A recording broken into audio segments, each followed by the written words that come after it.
My name's Kelby. Welcome everybody. Happy to see you. And for those who have registered and can't make it and are watching this later, thank you for at least checking out and seeing what we've got to say. And if you have any questions, my contact details, if I recall correctly, are at the end of the presentation. Shoot me a note, give me a call, and we can run through what it is specific to your business that you'd like to talk about in relation to cash flow management. Now, this is really aimed at the starter business where you're not quite sure about your reporting systems. You want to make sure you've got a firm grip on cash flow, but I also talk about a lot of principles that apply no matter how long you've been in business. So listen in. So there should be something here of value for you. And if you haven't got systems that measure the drivers in your business, the bits of your business that really make cash flow, then give me a call. Okay, we can put something in place so you can actually back up your gut instinct with some hard data and make some data-driven decisions, which are the smarter decisions to make. So moving right along.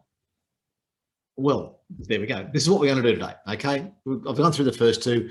We're going to talk a lot about how this works with your business. Now, there's a set of financials at the end of the presentation that I use when I do this as a workshop to work out the ratios, so you've got an idea of what exactly it is we're talking about. Don't worry about those. Use your own numbers. Have a look at how your business has been performing in relation to cash flow and see what trends turn up. All right. Now, there's 7 drivers. 3 of them are balance sheet items, being your accounts receivable and payable and your stock, the 3 biggies, and the other 4 from your profit and loss, being your pricing, your sales volume, cost of goods, and your cost of goods sold and your overheads. Now, none of this is rocket surgery. None of this has been invented by me in the last 3 minutes. This is really accounting and business management 101. This is basic stuff.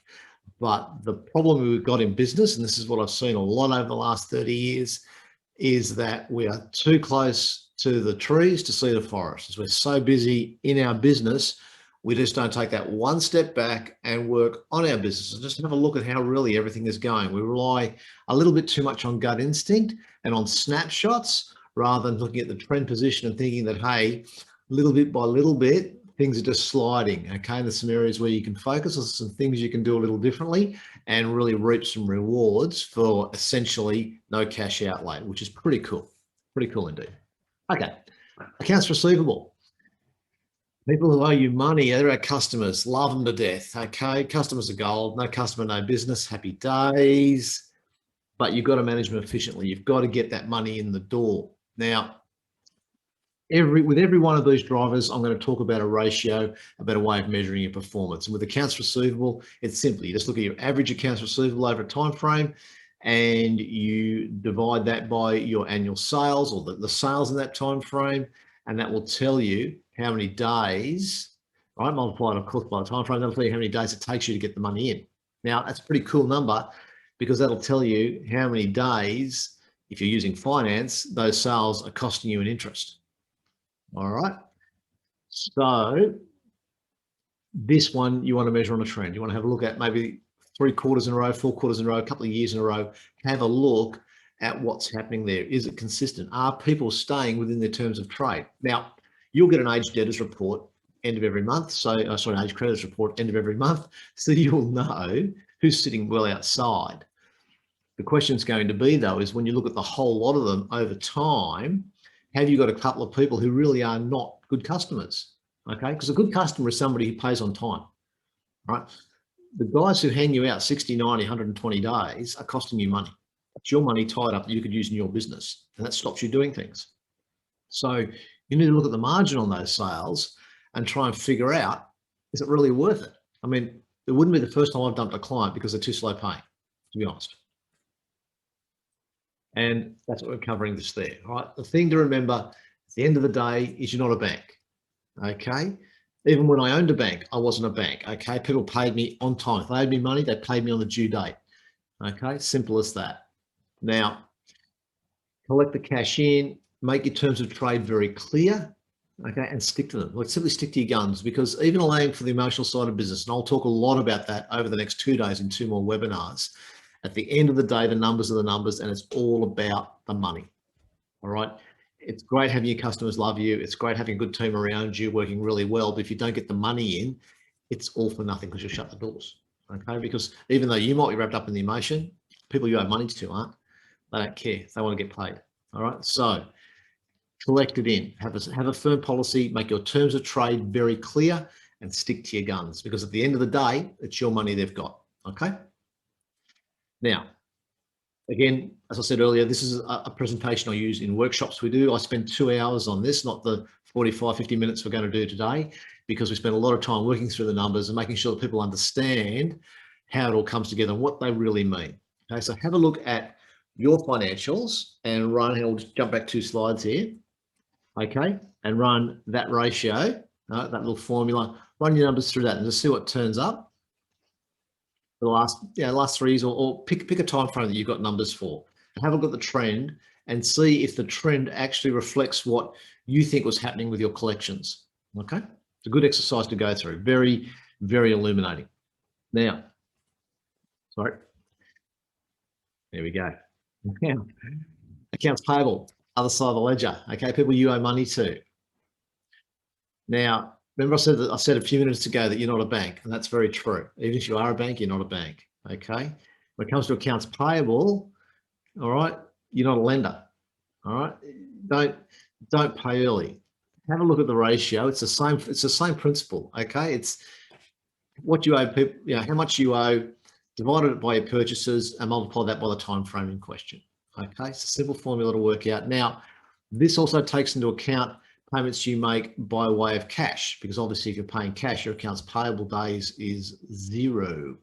So it'll factor all that in. It's the same with the receivable ones. People that pay you up front takes that into account. All right, it gives you the feel across the whole account. Okay, so all of your debtors, the people you owe, your creditors, people you owe money to, all right, your accounts payable, that'll work it out, and that will tell you what the trend is like over time.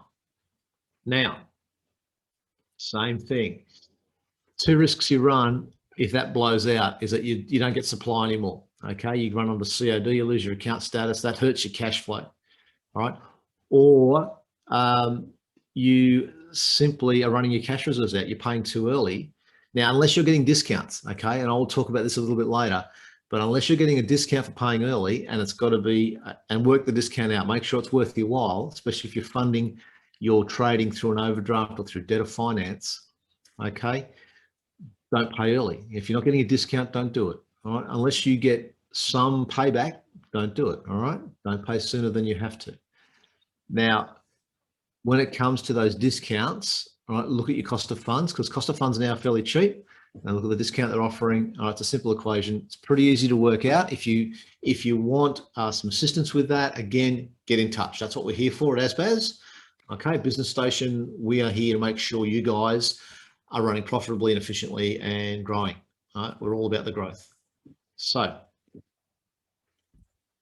again, same exercise. Have a look at your numbers. Okay, have a look at what you've done, and just make sure that the numbers reflect how you feel you're going in terms of paying the people you owe money to. All right, those creditor payments are within terms. Now, the good thing about that is, of course, as you would know, is that if you're paying within terms and you want a favour, you'd like a discount on something, you want first access to something, or you want to actually pay a bit late for whatever reason, you've got some negotiating power. You've got some credits in the bank, so to speak. All right, so keep a tight eye on it and see how we go.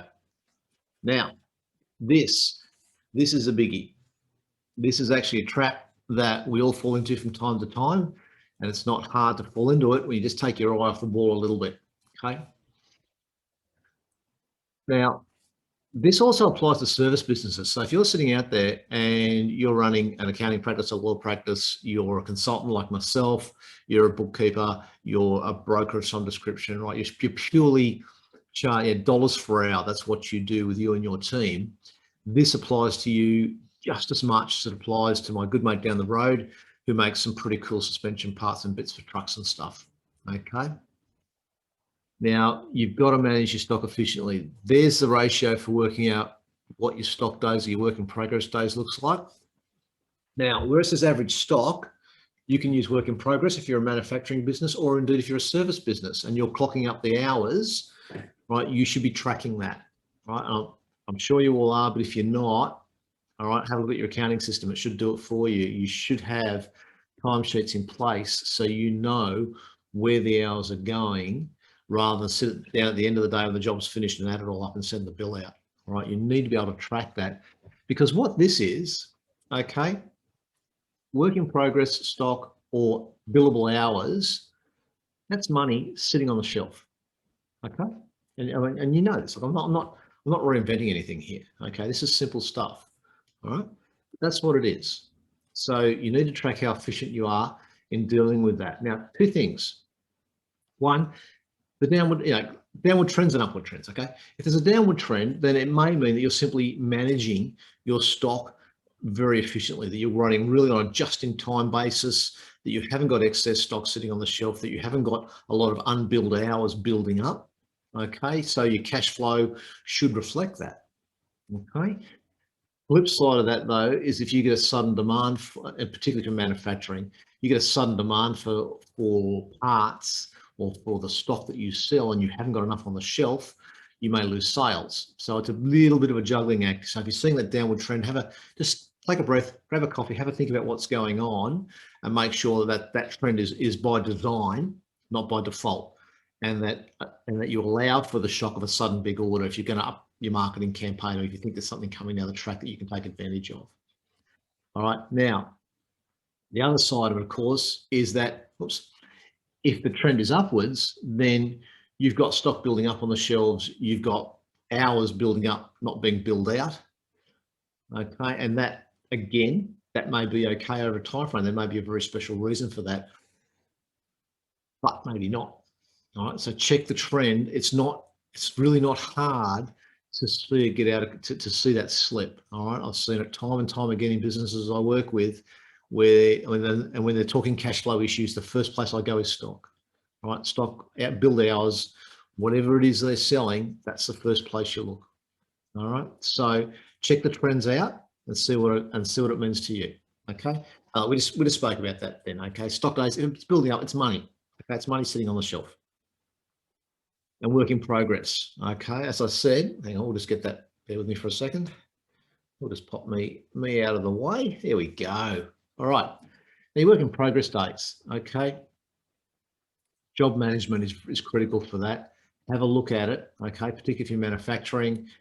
And again, with service-based, it's the same principle. Again and again and again, is have a look at the hours that are building up, because that's money that you're putting into product, essentially, not being paid for it. All right, it's all about cash flow. All right, that's the name of the game. So again, same exercise. Have a look at your numbers. All right, work them out.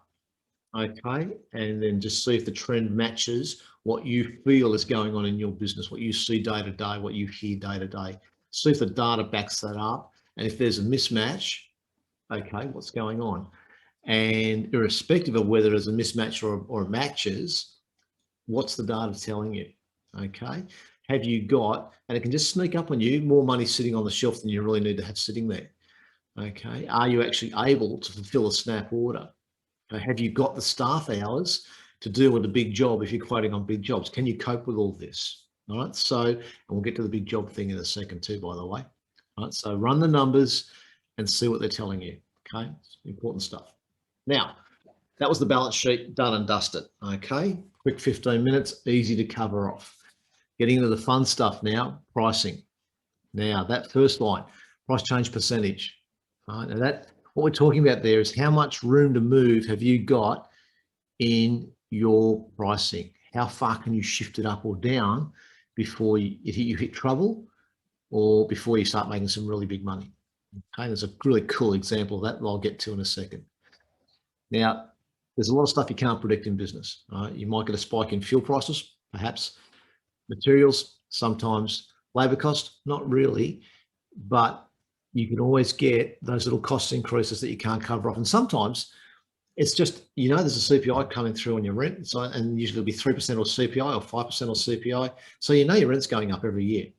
Okay. Electricity prices haven't gone down in a long time. Okay. They tend to sneak up on you. You get your insurance bills, and it's not like last year because there's a few natural disasters have gone through, and suddenly there's an uncomfortable extra bill that you weren't planning on. Have a look at your pricing, because you need to be able to accommodate this, right? And you know this, okay? You've been around long enough to know that you've got to find a way to deal with cost increases that are out of your control. So look at your margins and look at what your competitors are doing and have a think about how much room you have to move. Okay, now you can move in two directions, especially if you're in a very competitive market. It is tempting just to build volume by dropping your price a little bit and try and cover that up by extra sales. However, that is going to hit your profit margins. All right, but if you're talking profit margin in dollar terms, even though you're getting growth, it's not going through to the bottom line. You've got to reevaluate it. And the problem with sometimes doing that is that you're suddenly commoditizing yourself, and all you're doing is chasing those customers who purchase on price alone. And if you're selling on price alone, it's very hard to add value to your business, right? In terms of what your brand means, how you can actually get a premium out of what you're doing. All right, you're doing the exact opposite. Right? So if you're going to do that, just think twice, get in touch, and we'll go through some strategies to see if there's another way of boosting your cash flow. Instead of just going for the straight discounts, think about bundling. Like discounting the big winner of bundling, if you like, the people who do it all the time are Mavis Shoes, right? They own that middle market in shoes, right? And their standard approach is you buy two pairs, you get the lowest price pair at half price. Okay. What they're doing is they're boosting the cash flow, because instead of you buying one pair of shoes at full whack, you're buying two pairs. So they're getting the money in the door. They're making a little bit of margin on the second pair, but they're getting the cash flow in. Okay, and that's what it's all about, is getting that cash flow in. The other thing you might want to have a look at is just regular price increases. Okay, it can just be CPI, which is about 0.9% at the moment. A little 1% increase in your price just to cover off rising business costs. People usually accept that. McDonald's are the classic, and this is the one I alluded to in the previous slide. My goodness, they sneak the price by 15 cents here or there, 40 cents here or there. Sneak. No one notices. They just want their Big Mac and fries and Coke and ice cream and all the other stuff. They really don't pay much attention to that, but McDonald's do. That goes straight to their bottom line all the time. They are masters, absolute masters at it. And you look at all the fast food chains, the big guys, okay, they do it all the time because they know they can get away with it, because that, to paraphrase it, is how you eat an elephant, one little bite at a time. Okay, if you're going to steal a salami off somebody, you just take a very thin slice. Nobody really notices. A thin slice, no one really notices. Before you know it, you've got the whole salami. All right, it's done. Okay, so have a think about that as a strategy. Just little tiny price increases, CPI increases. Think about a way of explaining it to your client base and see how you roll. You may be pleasantly surprised. And again, you want to run a strategy around this. You want to run a marketing strategy around this. Get in touch. It's something certainly that we can drive out of this office, or on another day, we can get one of the other guys in, something like Dante, and get some real power behind it. Sales volume. Now, we all know that you can't punch your sales volume up for nothing. Okay, you want to increase your sales. All right, everybody wants to do that, but doing so can actually cause more cash flow problems than it solves. Okay, because it's a cash outlay with sales. Okay, you've got to produce the gear, you've got to buy the gear in, you've got to employ the staff. It's not nothing for nothing. Okay, you've really got to have that production behind the increased sales. Now, the technical term is over trading. All right, from an accounting point of view. And I've had two clients go under because of this. One was a seriously large builder, okay, in a regional sense where he was, and they were doing contracts for councils, and one council just stopped paying, and these guys were overextended. They were juggling payments from one contract to pay another contract, and suddenly the merry-go-round stopped. And that is a massive trap. Okay, they simply took on too much. They couldn't fund it from the existing cash flow. When you're in that position where you're reliant on the new one to fund that one and some others, as soon as one thing goes wrong, you're out the door. So when you take on new contracts, have a look at how you're going to keep it pumping along. All right. It may just mean you just need some funding for that particular contract. That's fine. You want to bring in a stack of parts to sell.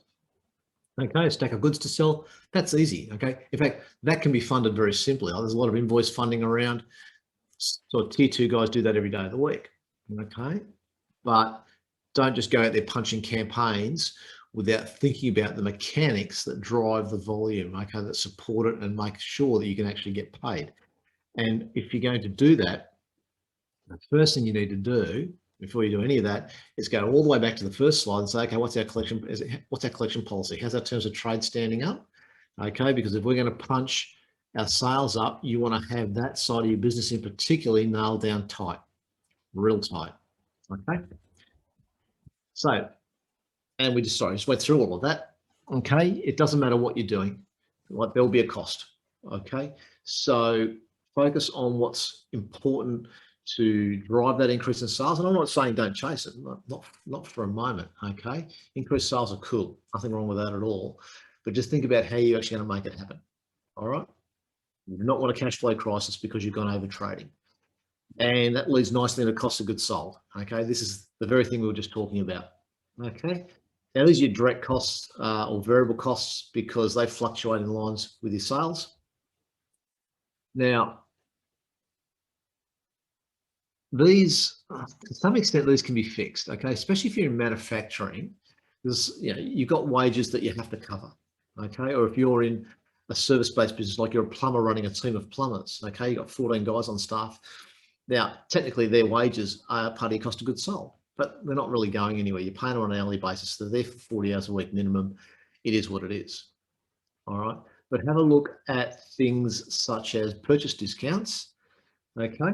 Because every cent that you can take out of your cost of goods sold goes straight to your bottom line. It is pure profit. Okay. Happy days. That's what we want. And not only is it pure profit, it's actual cash flow because you don't have to wait to get paid to get it. It's actually money you're not handing out the door. All right, it's actually staying in the bank account. So some things you can do if you want to reduce your cost of goods sold, and I alluded to these earlier on when we were talking about the way you pay your suppliers, is buy in bulk.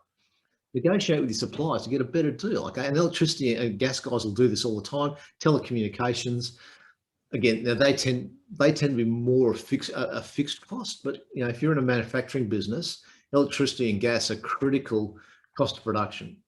Okay, so talk to your suppliers and get a better deal because there's a lot of people who pick up stuff out of the wholesale market and retail it out to you. Okay, work practices. All right, we don't often think about that in terms of cost of goods sold, but how many hours are wasted just doing things inefficiently or simply not doing things. All right, have a think about that. Look at where your costs sit when it comes to production and think about where can you tweak things. All right, and again, we've got strategies for that. Think about how many labor hours you're selling. Can you get more out of that hour or can you put less time in to get the same outcome? Okay, both of which add to the bottom line. Okay, now when you go through this exercise, it's actually an opportunity to have a look at what your competitors do and be more efficient and deliver product perhaps more timely, a better product. You can actually play with your margins a little bit if you can bring your cost of goods sold. So these two tie in together. You can say, okay, our price used to be $2,000 for that item, but we've been able to trim our cost of goods sold by 5%. So we can actually reduce our price by, say, 3%. A small discount, bring it down to $970. And suddenly you've got a position of superiority in the marketplace because you're just a little bit cheaper than your competitors for exactly the same product without hitting your bottom line.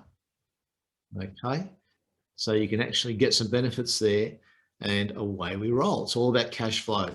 Okay, same thing. Have a look at your gross margin for the last 3 years. Okay, think about what's been going on in the business and why is it fluctuated, because it will. Okay, it doesn't matter, even if you're working on a standard markup and fixed margins all the time, it'll fluctuate because your costs will, to a small extent, change. Okay, think about what you can do to either broaden that or keep it the same by reducing your costs, reducing your pricing and increasing your sales volume. Okay, fun exercise to go through, good times. Again, you want to talk about this, you want to do it one-on-one, strategy sessions, get in touch, right? We can drive all of that. Overheads, this is everything else. This is actually our last slide, okay? So we've ripped through this today because the interaction has been limited. Happy days. Now, these are indirect expenses. This is everything else. And again, it's simply have a look at your rate. Look, basically, it's all of your costs below your gross profit, divided by your revenue, and have a look at that over time. Right? Now, I haven't been through this. I'll just pause this for a second. We'll just come back to one little anecdote. Acquaintance of mine in town, he runs a seriously sized business. He started with pretty much nothing and has eaten up two of his long established, much bigger competitors. They're stalled, they're doing nothing, and this guy's killing it. Right? He's making some really good coin, taking him some time, but he knows his business. And we were talking about this very presentation about 3 months ago. And his attitude was he just looks at, like his bookkeeper gives him all the figures every week. He just takes off the top figure, looks at the sales results and says, okay, and he knows how things are going. And I must admit, I did have a little bit of a laugh. I said, okay, so you actually know, all that says to me is that you know your gross margin, you know your net margin, and you have a firm grasp on collection policy and on payment policy. He said, oh, I don't need to look at all that stuff. I said, you don't need to look at it, but you know it.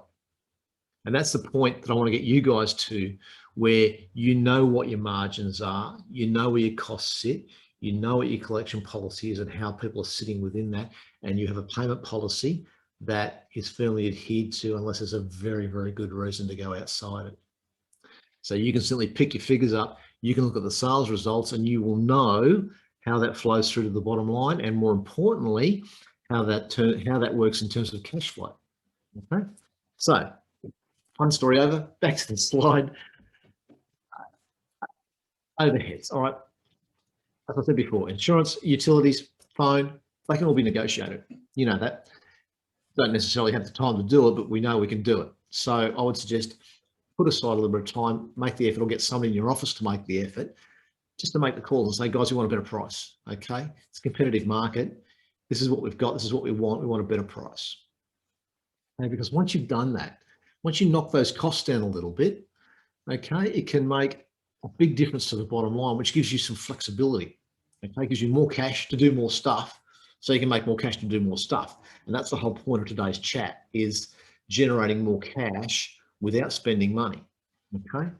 Now, as I said here, and I said this right at the start, paying attention to accounts receivable days can actually drop your costs. Get the money in earlier, your cost of finance goes down. That's money in the bank that you haven't had to work for. Right? Simple stuff. And indeed, cash flow funding is one of your more expensive sources of funding. Okay, in terms of long-term debt against property, equipment finance, cash flow funding. Cash flow is generally going to cost you more. Unless you're going to throw your house behind it, in which case you've got another discussion, entirely different discussion. But if you get, it doesn't matter which way you fund that, you bring those accounts in quicker, and that is suddenly a cheaper cost, which gives you more control over your business, and it means you've got more room to do things like pricing strategy. Knock your cost of goods sold there, put some time and effort into boosting your cash flow through other ways, and away we go. It starts to feed itself. Okay, and this is the whole point of this, is to make your business a little beast that feeds itself, so that as you do things, the benefits come in, which gives you more power to do more stuff, which brings in more cash, gives you more power to do more stuff, and you've got a little machine just rocking along. Okay, that's really where we want to be up to. You want to free up your cash so you can do stuff, like purchase discounts, as I say there on the screen. Purchase discounts, employ more staff, you want some cash on hand because it'll take them a while to become productive. Marketing campaigns, tendering for big jobs, you've got that muscle to do stuff. And again, have a look at your results over the last 3 years, 3 quarters, 3 months. Have a look at your margins and think about, well, when you actually look at the number, think about what it means. Think about, okay, what was happening in the business that produced that result? Did we do something really cool, which basically improved our net margin, or did something go sideways that we didn't anticipate that blew the margin out the door? And if so, what can we do to either replicate that or prevent that happening or deal with that in a more efficient way? Okay. Now, your business, we're just going through that. Now, when you're thinking about your results, when you're going through it, and it's a simple exercise, most accounting systems should spit out this data, or at least give you the core data for you to work out the calculations yourself. We can put in place some very simple systems that will do that for you. And then you need to have, and then the work starts, right? That's really the easy stuff, because then you need to sit down and have a look at what is behind the numbers, what's actually happening that creates those results. So we can then say, okay, if it's a good result, what's actually happening, so we can keep doing more of it. And if the result is not quite what we want, then what's been happening so we don't do more of that. And then the third one, which is actually a bit of a personal favourite, is okay, this is what we want to do. These are the numbers we want to see. What are we going to do to make that happen? Okay, how can we generate the cash to boost sales?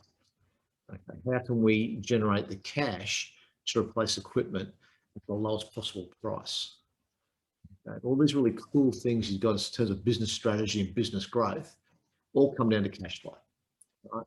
And it doesn't matter whether you're a startup, you have to bring one customer in the door. If you've been in business for 10 years and you've got solid repeat custom, which is Thursday's chat, by the way, if you want to tune in for that, fun times. It doesn't matter where you're at, okay? The principles are the same, the analysis is the same, and it just comes down to what sort of outcome do you want. Now, these are the 7 we went through. Okay, the slides are all there, so take your time and scan back through them and refresh if you're not exactly all over it, and have a look at where you're at, because this is what drives your business. Okay, the emotion is great, the marketing campaigns are superb, because without those you wouldn't be there. But at the end of the day, the numbers are the numbers. Okay, they pay the bills. Now, there's my contact details. Okay, as I said before, if you want to go through your numbers, if you want to have a look at what you're doing and come up with some ideas of how we can improve, there's my email address, there's my phone number. All right, get in touch and we'll drive something special for you, so that at the end of the day, you've got more to do more, get more to do more, and off we go. Thank you very much. Have a great day.